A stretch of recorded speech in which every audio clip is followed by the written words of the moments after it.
Good boy. All right, doesn't like his ears fooled with either, so no, pressure, pressure. Good. Good boy. Good. Good. So just watch those ears. You know, you just want to watch the very tip of the ear. As soon as it drops, you know, even a quarter of an inch, then release the pressure. Good boy. Good. No, he's a little, good boy. He's a little ear shy, head shy. So we're going to go ahead and work with that a little bit. With a head and ear shy horse, all it is a fear. He's afraid of something on his ears or on his head. So the first thing we can start doing is like we're going to do with the bridling, is start teaching him how to drop his head. Just by putting your hand, one hand on his nose, one hand on his pole. And every time he drops his ears a little bit, I'm going to take my hand off. Good. Good.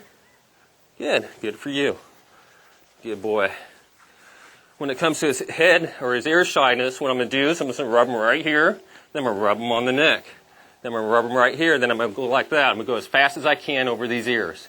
The reason being, if I try to go real slow, it's going to give him a lot more time to react. You know, if I go real fast, by the time my hand goes over his ears and he reacts, he's already dead and gone.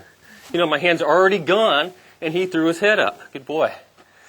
Now what I know is horses don't want to be throwing their heads up. He does not want to throw his head. And if you think your horse does want to throw his head, you try throwing your head for about 20 minutes and see if you don't have a headache and a sore neck. So the horse does not want to be throwing his head in the air. And he doesn't want to be scared either. You know, nobody wants to walk around being scared all the time. You know, he's not real bad on his head and ears, but it must be horrible for some of these horses that are really head shy to have to go through life always wondering what's going to happen to their ears or what's going to happen to their head, ducking and dodging everything.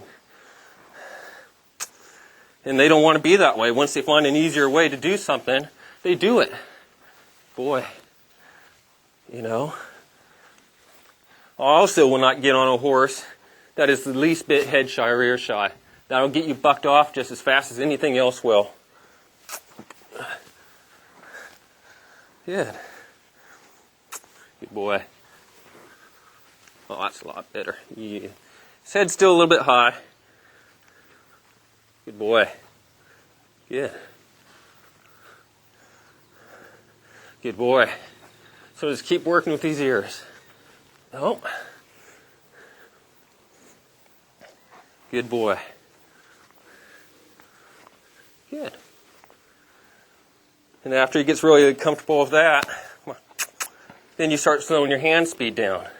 You know, go from this to maybe this, then to this, then to this.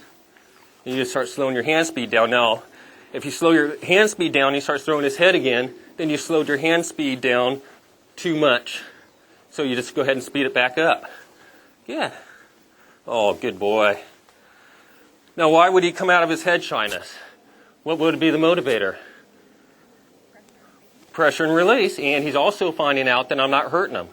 He's finding out that he's not getting hurt doing this. And that's what he wants. He doesn't want to be scared all the time. He wants peace in his life.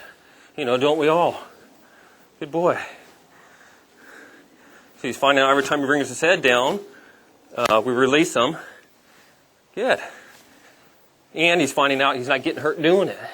You know, like I said, he doesn't want to be scared. He just doesn't know any better. Good boy. Good boy. Good for you.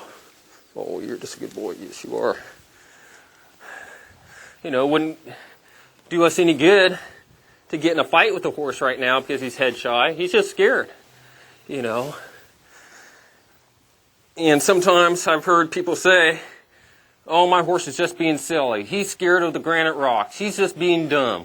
I said, in whose mind is he being dumb? Whose mind is it that he's being silly because he's scared of the rocks, or one day he doesn't want the bridle on, one day he just happens to be scared of the bridle? In whose mind is he being dumb? Well, it's in our mind. In his mind, he's justified. He is completely justified, and I'm going to tell you why he's justified. It's because the horse can't lie to you. It's impossible. He can't do it. He's always going to be honest. He doesn't even know what a lie is. So if he tells me he's scared, he's really scared. You know, there's no sense in arguing with him. If I do, he's right and I'm wrong. If I sit there and argue with him because he's scared of crossing a creek, or it's because he's scared of having the blanket and saddle on. That just means I need to sit there, and it's a training opportunity for us to sit there and train our horse. You know, even if we're out on the trail,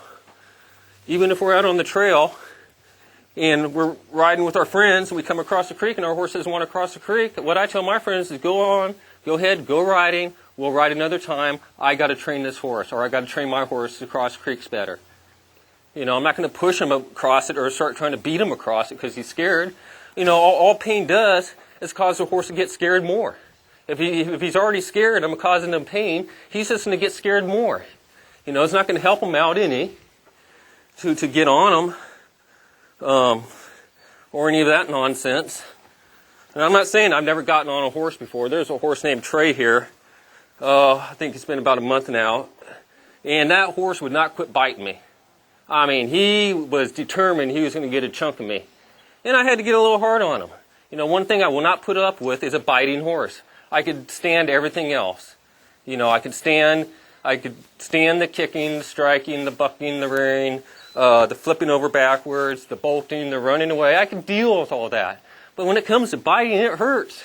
I don't care if it's an emotional bite. I don't care if it's a love bite or an aggressive bite. It all hurts the same. You know, I don't care if the horse is being affectionate or not. Don't bite me. You know, I don't even want you putting your lips on me.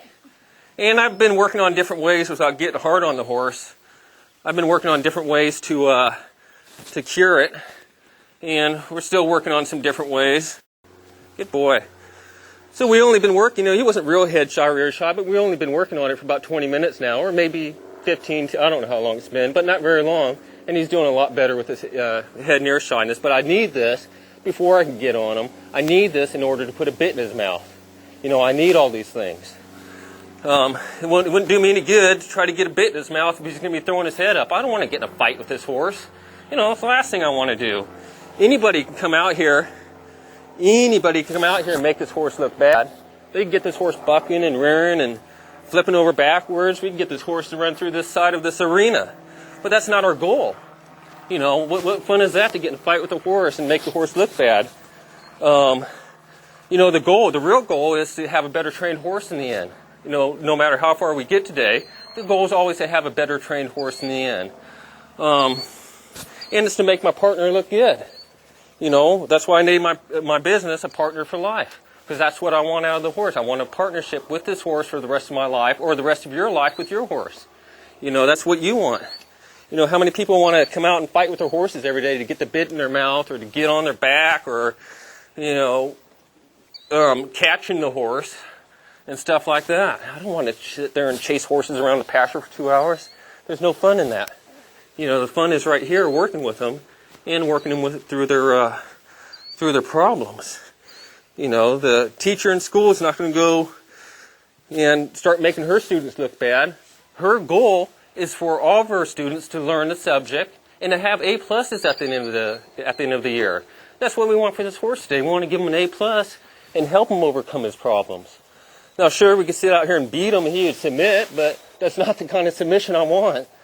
Not from the horse. Good boy. You're doing just fine. So the next thing I'm going to do, now we reasonably keep his head in this position,